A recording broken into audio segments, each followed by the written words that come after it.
Very. I'm Rachel. All those moments will be lost in time, like tears. Launched in 1982, Blade Runner takes audiences to Los Angeles in 2019, a city drenched in darkness, relentless rain, flickering neon lights, and towering skyscrapers shrouded in industrial smog. In this setting, replicants begin to rebel against their control, demanding the right to live for themselves. Detective Rick Deckard is tasked with retiring these rogue replicants. But when he meets Rachel, his beliefs, morality, and very essence are challenged. Is he still human, or merely another replicant hunting down his own kind? Alongside this dark philosophical tale lies a host of dramatic behind-the-scenes secrets, from the tense relationship between Ford and director Scott to the fact that Dustin Hoffman nearly became Deckard. The production even had to borrow footage from The Shining to piece together its ending, yet still flopped miserably at the box office. So what other secrets lurk behind Blade Runner? Let's explore the 20 most fascinating facts about this iconic film. 20. The ending was borrowed from Kubrick's The Shining. Did you know that the happy ending in the original theatrical release was actually pieced together from unused footage of Stanley Kubrick's The Shining? After test screenings showed that audiences were indifferent to the ambiguous dark ending that Ridley Scott intended, Warner Brothers requested a softer conclusion. Unwilling to shoot more due to budget and time constraints, Scott contacted Kubrick to borrow aerial shots cut from the beginning of The Shining. These shots of Montana's spectacular landscapes were combined with scenes of Deckard and Rachel driving out of Los Angeles, accompanied by Deckard's voiceover, explaining that Rachel has no expiration date like other replicants. However, Ridley Scott was never satisfied with this ending, feeling that the forced happy ending and excessive voiceover diminished the film's philosophical weight and noir tone. 19. The ongoing debate over whether Deckard is a replicant. Perhaps the greatest mystery of Blade Runner is whether Rick Deckard himself is a replicant. As a Blade Runner tasked with killing rogue androids, Deckard's moral conflict deepens as clues suggest he may not be human at all. The question has divided audiences and even the filmmakers for decades. Ridley Scott has always maintained that Deckard is a replicant, citing the unicorn dream and the origami unicorn left by Gaff as proof of implanted memories. Harrison Ford, however, firmly believes Deckard is human, arguing that the story loses its emotional weight otherwise. Screenwriter Hampton Fancher agreed, saying that if Deckard were a replicant, the tragedy of the human chasing his own reflection would be lost. Meanwhile, Denis Villeneuve, director of Blade Runner 2049, deliberately kept the answer ambiguous, stating, "I don't know, and I want the audience to keep wondering. Do you think Deckard is human or replicant? Let us know in the comments." 18. Gaff's city speak is actually crude Hungarian. One of the elements that makes Gaff such a unique character is his strange way of speaking a hybrid language known as city speak. In Ridley Scott's vision of Los Angeles 2019, where people from all over the world have converged into one overcrowded, decaying metropolis, city speak was imagined as the urban lingua franca, born from cultural fusion and social decay. Few fans know that Edward James Olmos himself invented city speak. When he accepted the role, Olmos felt that Gaff needed a distinctive manner of speech to reflect his multicultural background. Unsatisfied with the plain dialogue in the script, he went to the Berlitz Language Center in Los Angeles to study and record words from various languages: Hungarian, Japanese, Spanish, German, French, and even Chinese. He then blended them together, creating what he described as something a man of the future would speak if he had to survive in a borderless world. One of Gaff's famous lines, "Azonnal kövesen engem bitte," mixes Hungarian.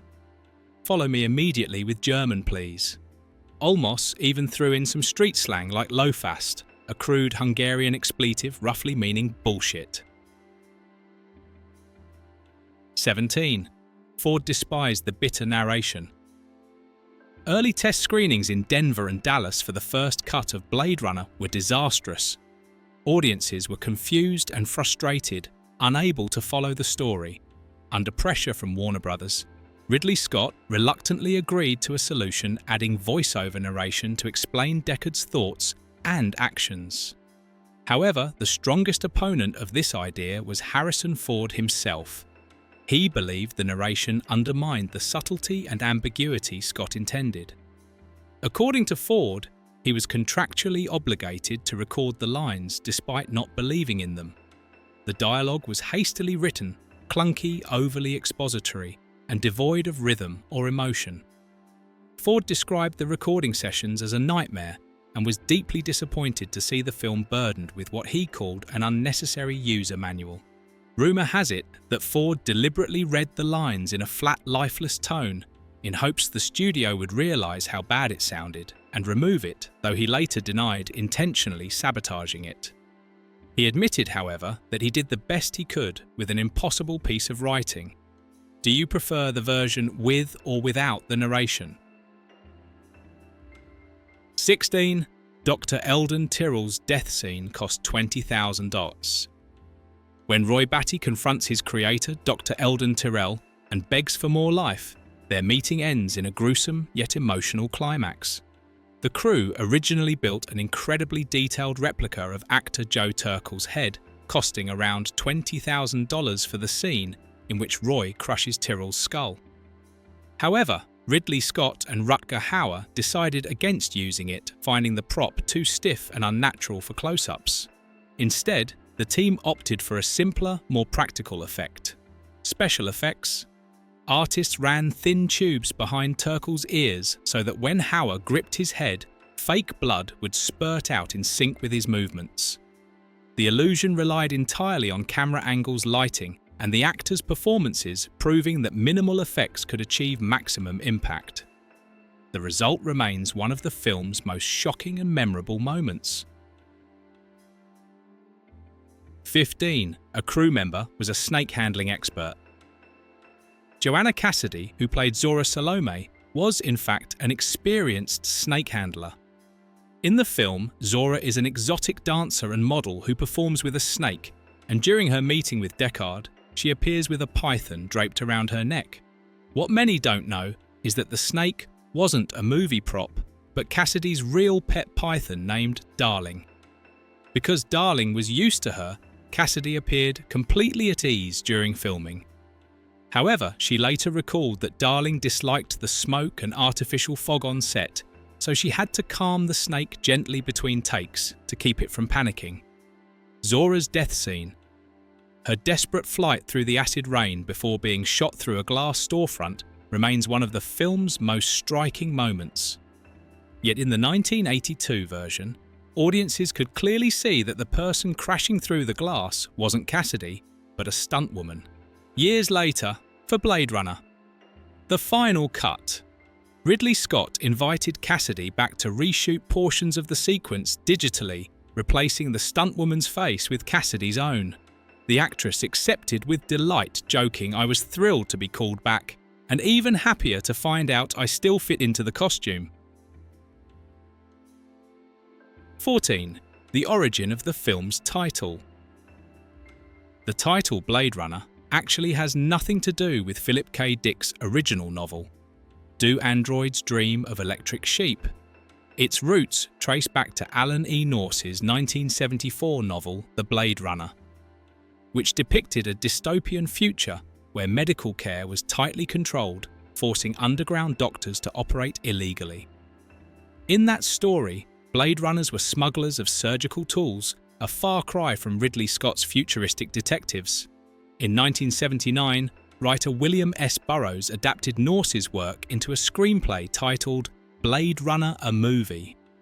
When Fancher and Scott were searching for a title for their adaptation, after discarding names like Android and Dangerous Days, they came across Burroughs' title.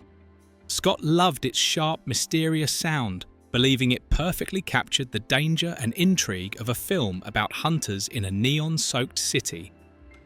The production eventually purchased the rights to the name from Burroughs for just a few $1,000s.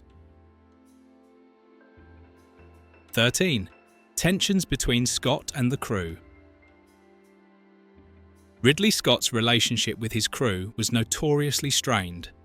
After the success of Alien, Scott wanted to reunite his trusted British team, but due to American union rules, he was required to work with a mostly American crew in Los Angeles. The culture clash was immediate. Scott, known for his precision and discipline, often clashed with a crew more accustomed to flexibility. They questioned his lighting methods, his shot compositions, and his insistence on long hours, while Scott grew frustrated with what he saw as a lack of professionalism and respect. The situation exploded after Scott gave an interview to the British press, admitting he preferred working with UK crews because when I ask them to do something they say, "Yes sir," and just get on with it, which isn't always the case with American crews. The comment infuriated the team. Makeup supervisor Marvin G. Westmore led a cheeky rebellion by printing T-shirts for the crew that read on the front, "Yes, Governor, my arse," and on the back, "Will Rogers never met Ridley Scott," a jab at the actor Will Rogers' famous quote, "I never met a man I didn't like." Scott and producer Michael Dealey retaliated with shirts of their own reading, "Xenophobia sucks." Several crew members later recalled that Scott often kept to himself, communicated only through assistants, and rarely explained his creative vision, leaving many feeling dismissed or alienated. 12. The film was outshone at the box office. When Blade Runner premiered on June 25, 1982, Ridley Scott and the crew probably did not anticipate that their work would be instantly overshadowed by Steven Spielberg's E.T. the Extraterrestrial.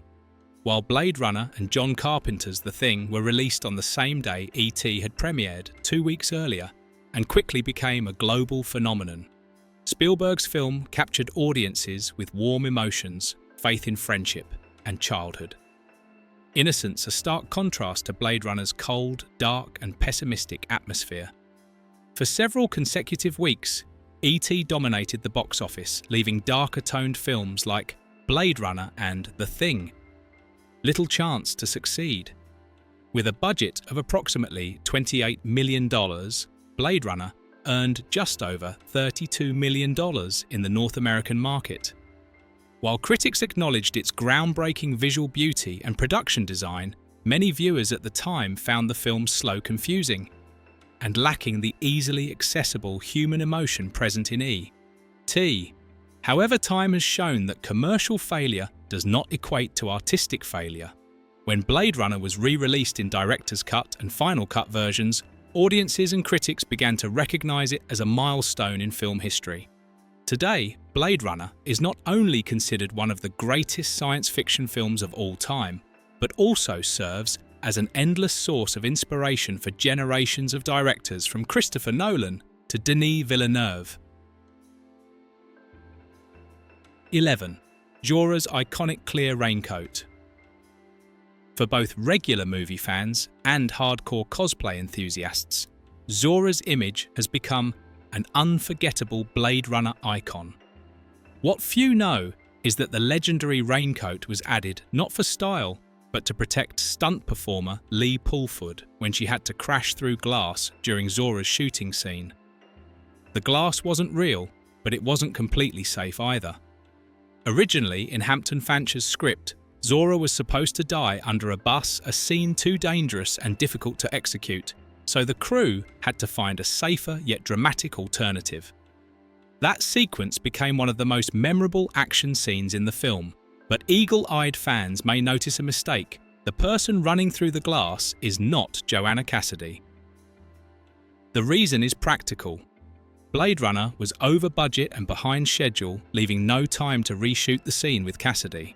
So the crew hurriedly dressed Lee Pulford in a wig that didn't resemble Cassidy's hair, put on the iconic raincoat, and had her crash through the glass in the artificial rain.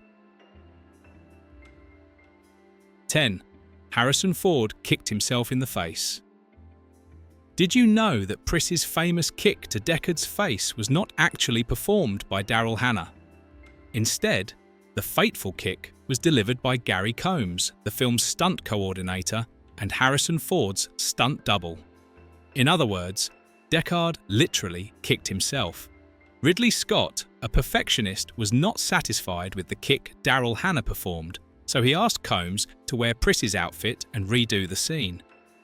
He had only one condition: don't laugh when I get up.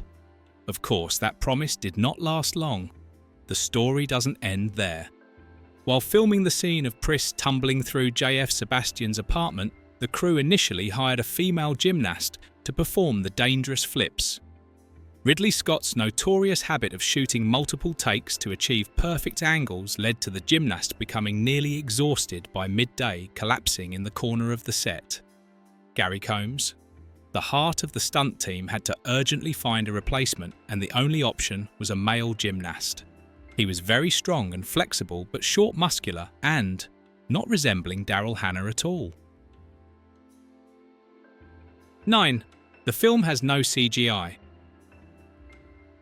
Because the film was made before the CGI era, all visual effects were created manually. Ridley Scott's team relied entirely on miniatures, matte paintings, and optical effects.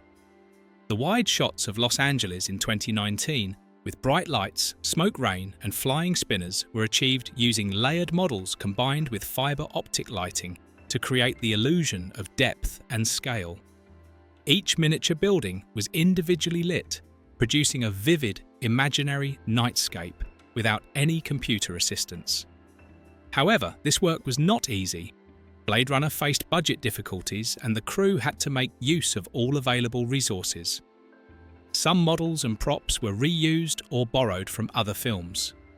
Sources say that the ceiling inside the mothership in Close Encounters of the Third Kind was repurposed as the police station roof in Blade Runner, a prime example of reusing old materials to save costs. 8. The famous Bradbury Building.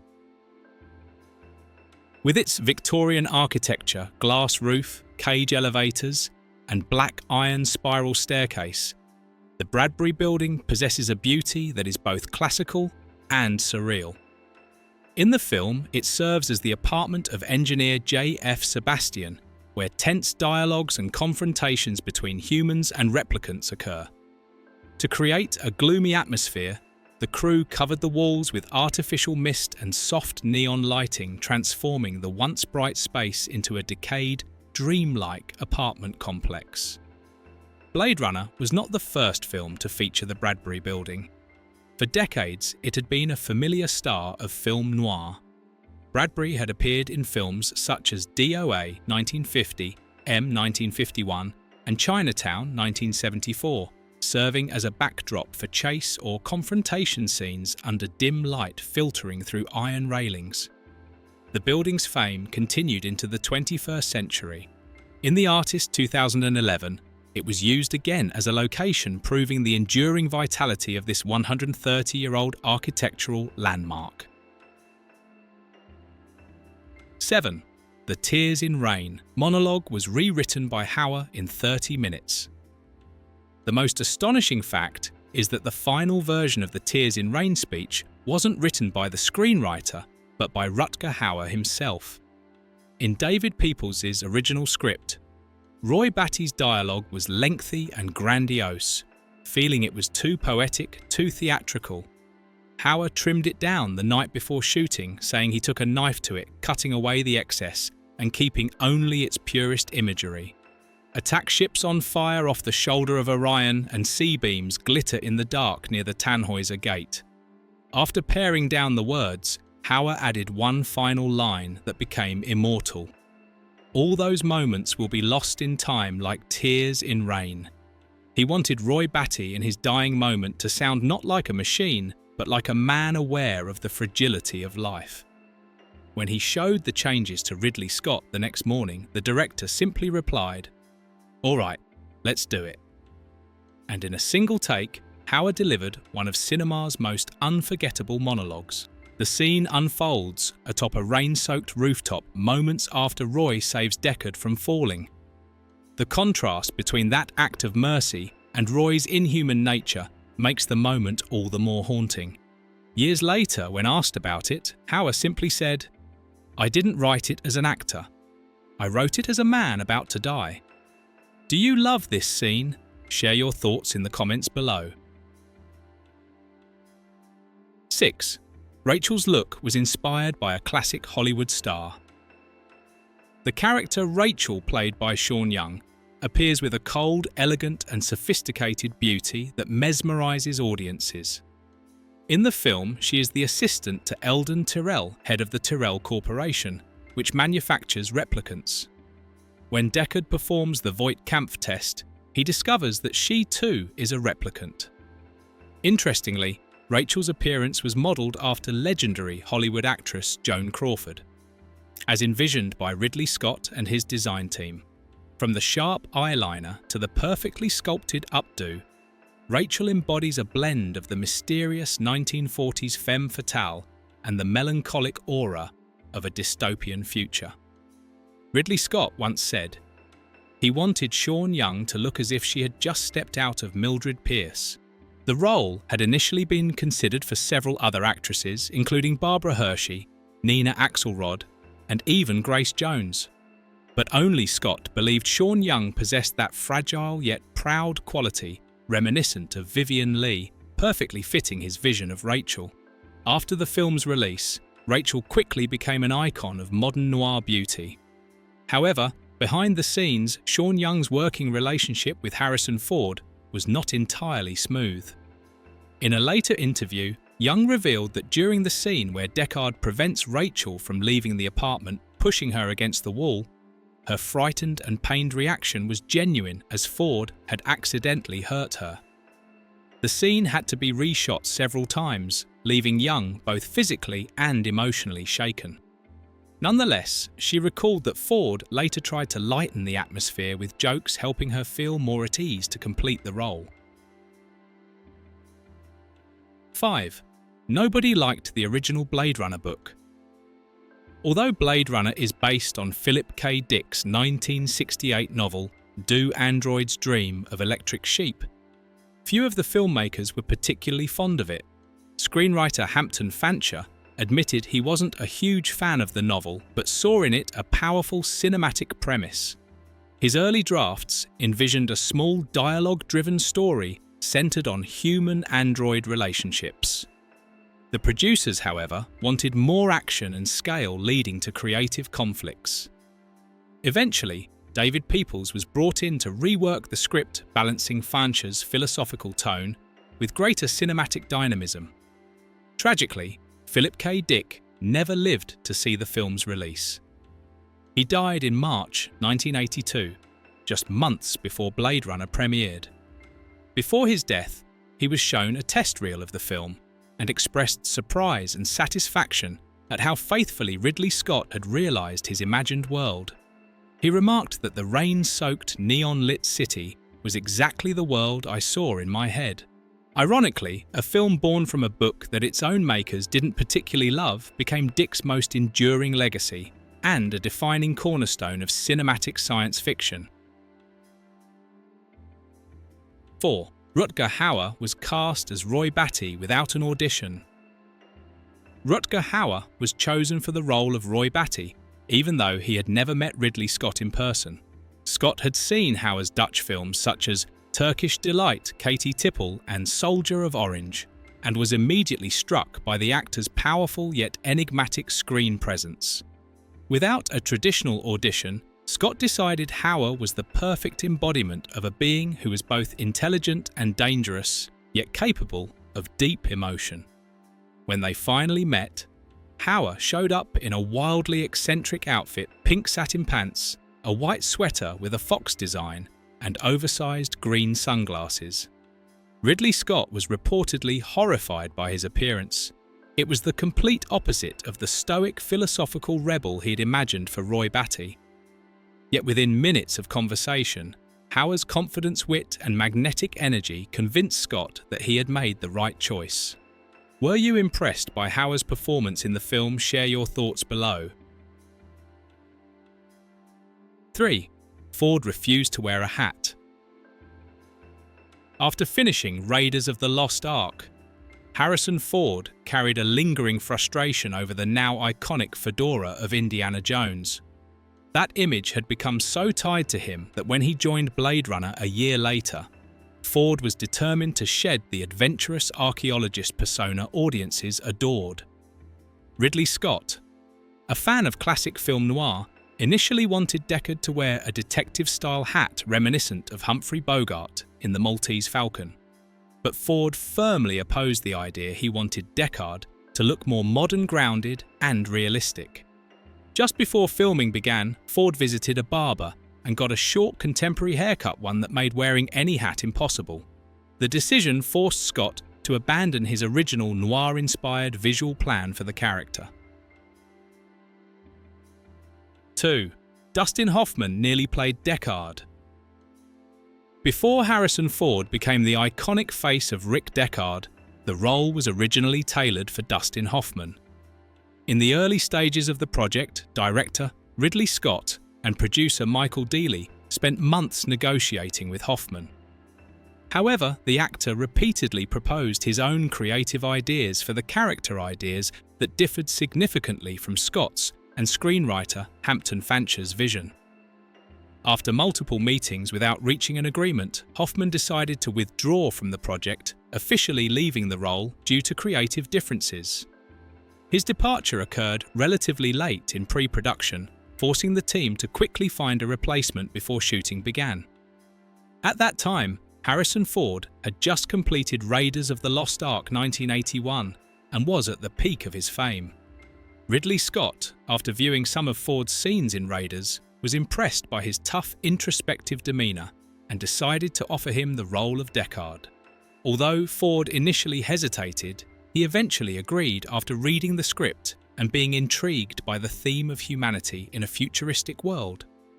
However, the relationship between Ford and Ridley Scott during filming was far from smooth. Both later admitted that they had many disagreements over the character portrayal and the film's tone.